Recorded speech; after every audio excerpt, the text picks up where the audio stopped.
The movie, like I said from the beginning, was fair. It was all right. It's just they didn't. The director or whoever the publishers was didn't do enough research.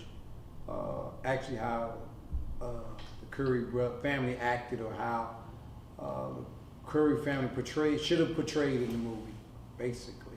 And you got to look at that was back in the '80s, so the style was probably quite kind of up to date. The way back in the '80s, the style with the fur coats and stuff like that. The style was pretty decent. The limousine, when I went to Vegas, I don't think they showed us really actually driving too many cars in the film that they had, but when we pulled up at the Vegas trip, they had the limousine picking me up and all that stuff, so that was pretty much good.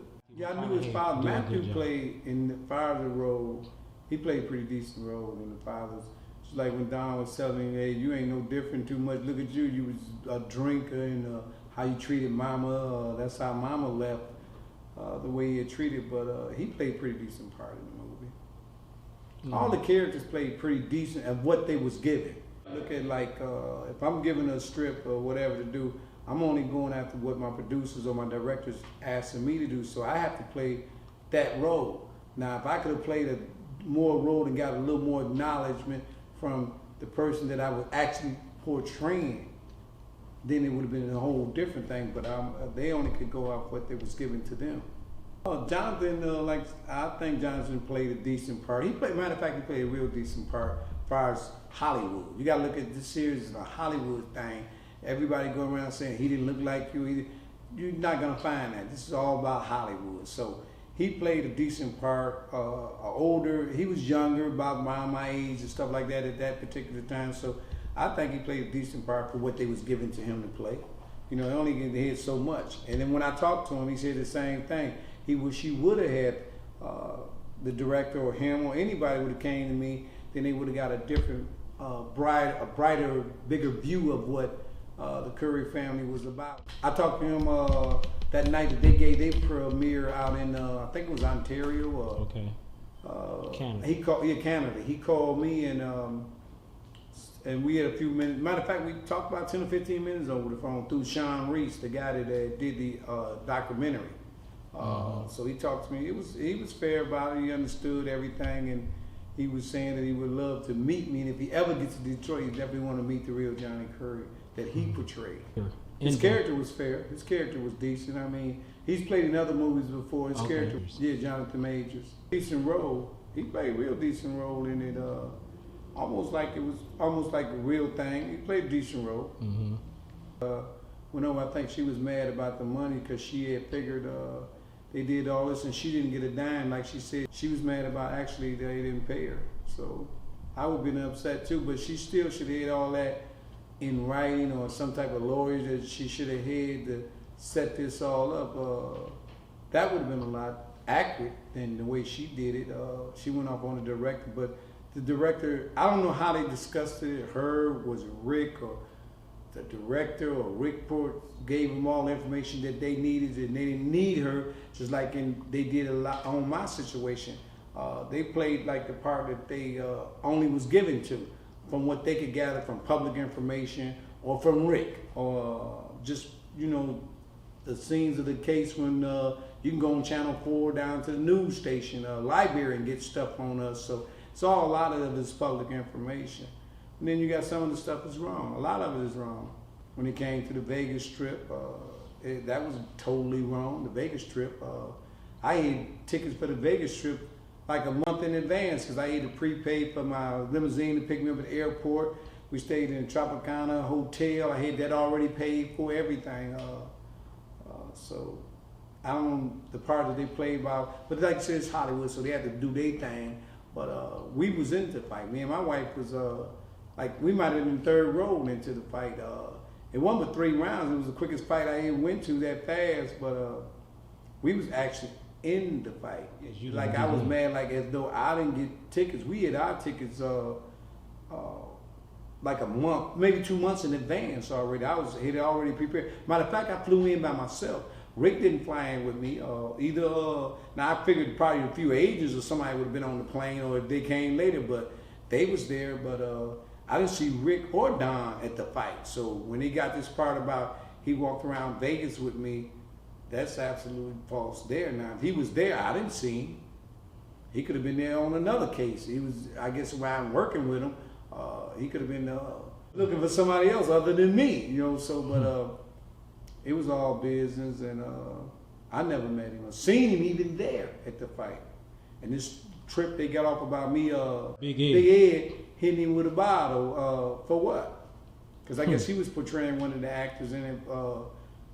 That I didn't get into the fight. I was the main one in the fight before they got into the fight. Clyde Drexler was there. I guess they had just won a championship. He was there in the same hotel that I was in, Tropicana Hotel. From Houston was there. Okay. He was just down there gambling because, you know, in Vegas, the drinks are free. Now, I don't know here about Michigan because I'm not really a casino guy, but in Vegas, everything was free. You know, the drinks, all that stuff was free. So he was down there just socializing with him a little bit down there. Only time we ran into Tommy was at the fight. Otherwise, he was just more or less concentrated. Just like when you're in a big fight, you can't concentrate on this person. You got to concentrate and put all your effort into this fight. This is a big fight you finna have with Marv Fitzhagler. You having a big fight. He ain't no joke. You got to concentrate on having that fight. So I guess it was a big Thomas Hearns, and everybody wanted to go to be behind their family, you know, be behind the crew. We all wanted to go down and say, well, okay, this is my homeboy Thomas Hearns, so we got to go down and see him. So we set that up, like say, months in advance before we went down to the Vegas fight. That was set up. The fact that the pool room, it was a pool room right there on Mack and McCullough. We used to come in there a lot sometimes. He was driving a yellow with a green Fleetwood green top on it back then. Tommy was. Right. The thing last night was kind of really way out of thing here with this Kevin Deitz.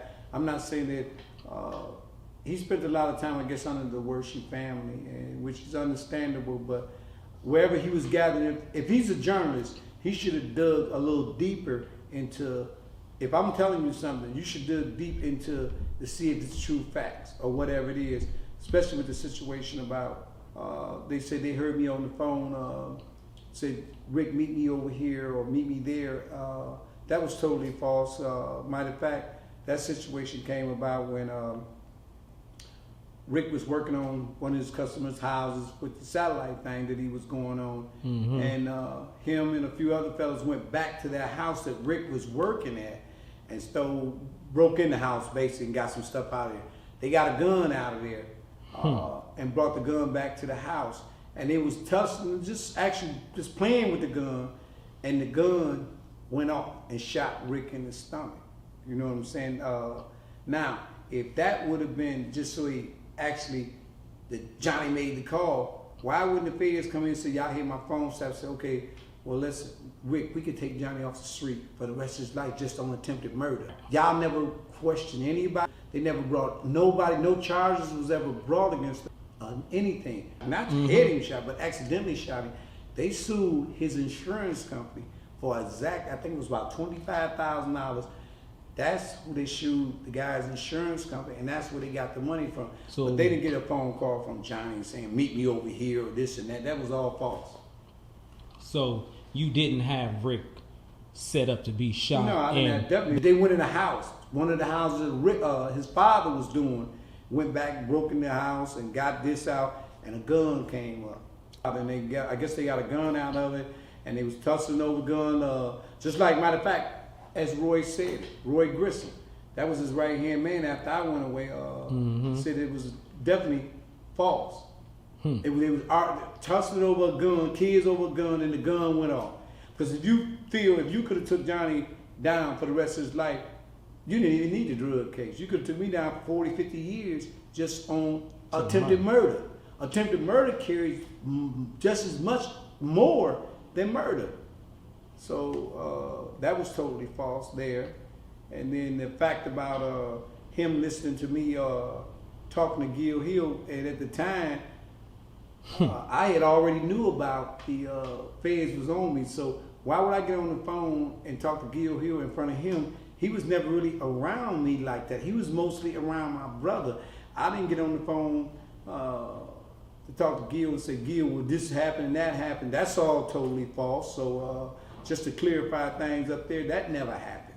Back then when we had those car phones, you had to go through mobile operator just to get to the operator. They even had the bag phones where you put in a bag and they carry a big bag on your shoulder, and that's how you went through to get your phone calls. So there was no such thing as a speaker. Matter of fact, he wasn't around me at that time anyway. Maybe he might have been somewhere with my brother, but I didn't have to make a phone call to anything because I did nothing wrong to make a phone call to Gil and say this.